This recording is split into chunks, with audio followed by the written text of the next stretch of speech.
right, so I'm Erin Knight, and this is Nate Gandomi, and we're two master's iSchool students here. We're aiming to graduate in 2010, and this is our final thesis project. It's around participatory media for education, and specifically like how different technologies can be used to meet teacher goals. And so we're using the social media classroom, which was developed by Howard Rheingold, who's actually here today, which is a small, lightweight course site solution that has wikis, blogs, social bookmarking, chat, and forums embedded. And so the idea is that instead of having kind of one, it's that you can kind of create this student-centered paradigm where there's all this participatory media embedded, but then also that it's all contained within that one course site. So it all becomes kind of part of the course material, if you will. So we've implemented it in 2 classes so far, going on 3 at the iSchool.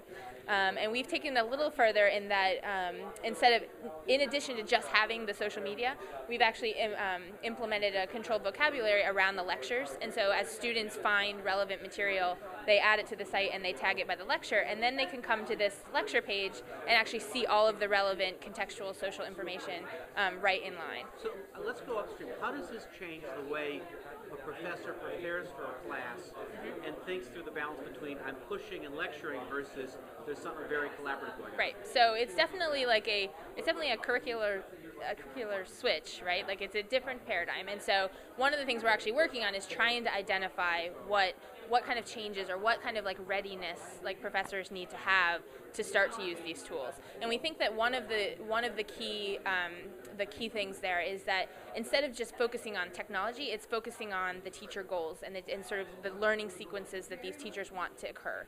And so once we drill down to that and understand that, it becomes less about, oh, you need to use this site or you need to do this to use a blog. It becomes more about like, okay, here are your goals and here's how these different technologies could potentially support those goals.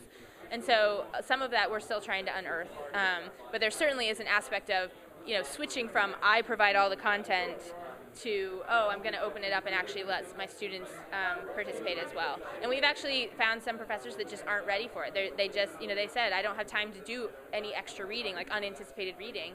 And there's some that are incredibly excited. And we actually were talking to Howard about, like, how do we change people's minds? And he was like, at this point, his strategy is not to change the people's minds that aren't ready for it. It's to support the people that are.